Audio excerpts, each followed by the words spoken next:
Ya, iya, saya berharap kalau memang Al-Zaitun benar-benar bisa menunjukkan bahwa sekarang mereka memiliki semangat pedagogi yang baik, bahwa mereka sekarang memiliki fasilitas yang memadai untuk menyelenggarakan sistem pendidikan yang baik, bahwa mereka sekarang menghasilkan output yang baik, ya saya bersyukur. Ya, semoga pihak-pihak yang lain juga bisa mencontoh dan mengambil pelajaran-pelajaran dari Al-Zaitun, dan semoga Al-Zaitun juga bisa konsisten, bukan hanya dalam sisi kontroversinya, tetapi juga dalam kemampuan mereka untuk membangun generasi masa depan bangsa. Oke. Iya ya, benar-benar tahun 2024 ini penuh dengan apa, sesuatu yang pakai banget sesuatu yang pakai banget, viralnya, terus extraordinary banget tentang viral dan berita dan lain-lain.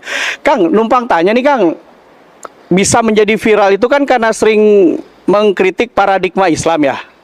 Terus terutama paradigma keislaman orang Indonesia nih dalam hal pendidikan. Itu akhirnya sakit hati, terus apa namanya, menurut Kang Guru secara otomatis nih gitu kan, mengkritik atau lulusannya ini sebenarnya lembaganya, menterinya ini sepesimis itukah hingga disuarakan, Kang?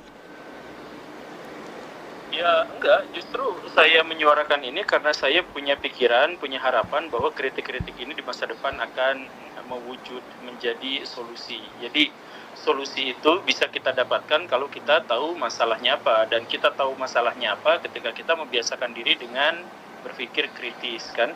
Jadi sebenarnya berpikir kritis itu dan mengajukan kritik itu juga termasuk salah satu solusi untuk memperbaiki masa depan, gitu. Jadi misalkan ketika saya mengetahui bahwa pendidikan Islam tidak terlalu baik di zaman ini, salah satu alasan yang membuatnya tetap tidak baik itu adalah karena ketika ada orang-orang yang ada dalam ruang lingkup pendidikan Islam merasa bahwa mereka tidak boleh dikritik karena ini adalah bagian dari Islam, gitu. Nah, ini yang jadi masalahnya sebenarnya, kan pikiran mereka, logika mereka itu bukan Islam, dan hanya gara-gara mereka masuk ke dalam sebuah lembaga yang dilabeli Islam bukan berarti itu menjadi Islam, gitu. Jadi misalkan ketika saya mengkritik pesantren karena misalkan pesantren itu mendapatkan atau mengajarkan informasi-informasi yang sangat-sangat searah dan terbatas, ya ini kan sebenarnya kritik saya terhadap produk budaya yang namanya pesantren. Jadi pesantren itu sama sekali tidak merepresentasikan Islam. Dia bawa simbol-simbol Islam, tetapi tentu saja dia tidak merepresentasikan Islam, gitu. Jadi itu produk budaya biasa aja dan sangat bisa untuk dikritik. Oh, oke. Kemudian ketika pendidikan Islam tuh maju ya, Islam atau Indonesia itu karena bukunya, gurunya, atau sekolahnya, atau pesantrennya? Pendidikan Islam bisa disebut maju tuh kalau kita mengetahui outputnya. Jadi masyarakat manusia, wah azan, nggak apa-apa ya? Iya.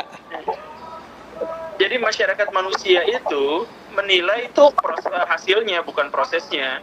Kalau Tuhan, Allah Subhanahu wa Ta'ala, melihat manusia itu berdasarkan prosesnya, tapi kalau manusia yang melihat hasilnya. Jadi kalau misalkan kita datang ke kantor terlambat, ya mau alasannya kayak gimana, mau prosesnya kita berusaha habis-habisan, kalau sudah terlambat tetap judulnya adalah terlambat, dan bisa berdampak kalau misalkan kita terlambat di waktu yang sangat urgen, gitu. Jadi kalau misalkan melihat bagaimana pendidikan Islam itu maju atau tidak, ya lihat outputnya.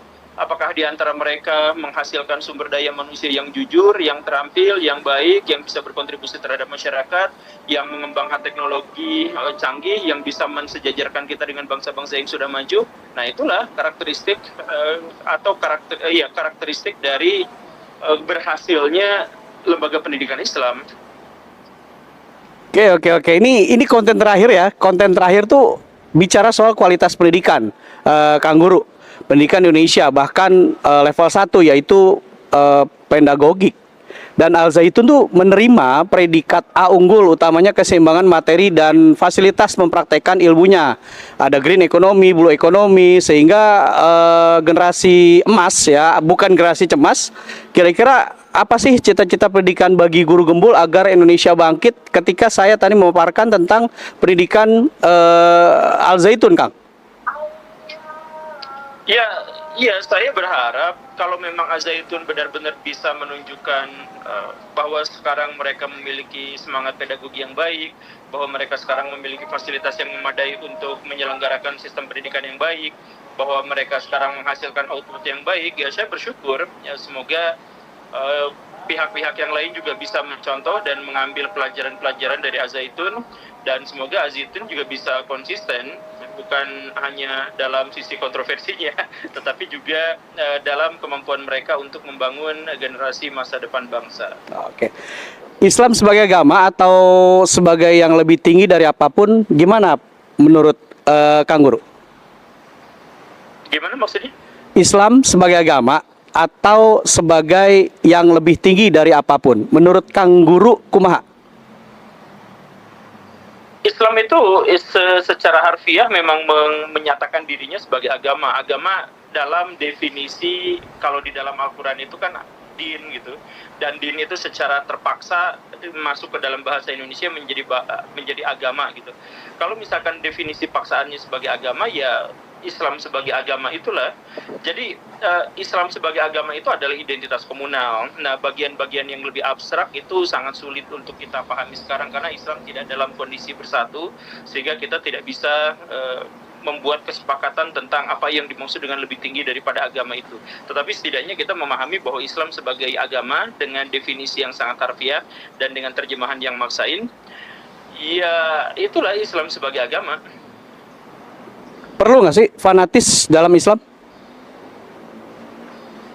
Ini juga sebenarnya memunculkan banyak polemik karena kita tuh berbenturan dengan istilah-istilah dan berbenturan dengan banyak stigma gitu. Fanatik dalam definisi itu berarti adalah kecintaan kita pada sesuatu melebihi sesuatu yang wajar gitu. Dan melebihi sesuatu yang wajar juga pada akhirnya menjadi membingungkan. Nah, jadi saran saya sih, daripada misalkan kita berdebat soal apakah kita boleh fanatik atau tidak dalam Islam, sebab kalau misalkan fanatik itu diterjemahkan ke dalam bahasa Arab bisa diartikan sebagai gulu dan itu menjadi sangat terlarang, menjadi sangat haram. Tetapi kalau misalkan fanatik itu diartikan sebagai bahwa komitmen kita penuh terhadap agama, maka ya itu menjadi sebuah kewajiban.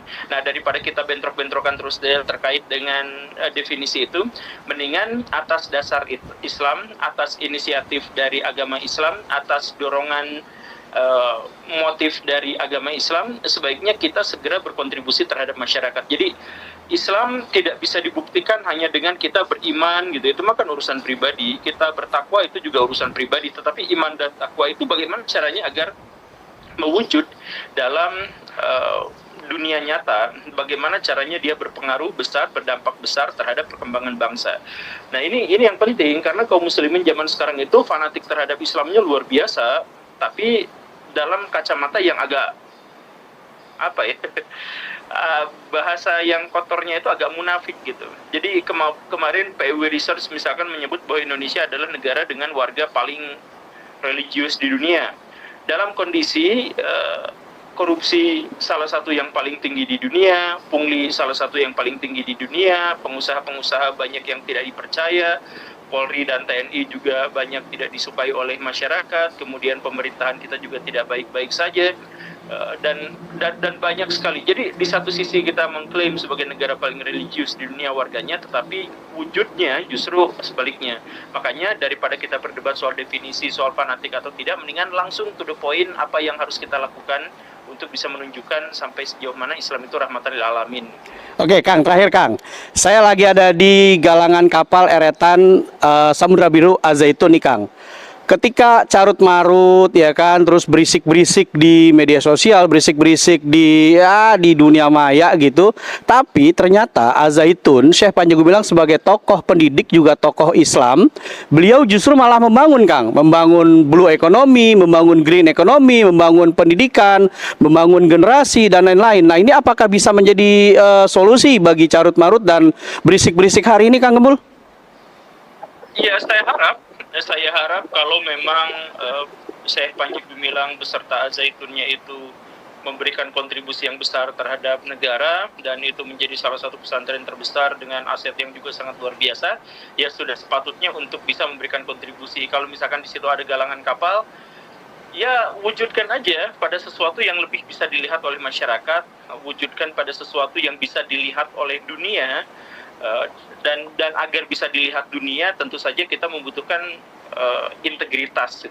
Jadi semoga Aza itu dengan Panji Gumilangnya, dengan Syekh Panji Gumilangnya bisa menunjukkan integritasnya kepada masyarakat, kepercayaan publik dan lain sebagainya gitu. Jadi saya sering bilang aset utama dari politisi itu adalah kepercayaan publik, aset dari pengusaha itu adalah kepercayaan publik, dan dalam hal ini aset dari agamawan juga adalah kepercayaan publik. Jadi silakan pupuk sekuat-kuatnya, sebesar-besarnya, sebaik-baiknya kepercayaan publik. Dengan cara apa? Dengan membangun reputasi. Bagaimana cara reputasi itu dibangun? Ya, dengan memberikan kontribusi yang sangat positif dan luar biasa terhadap masyarakat, khususnya masyarakat Indonesia.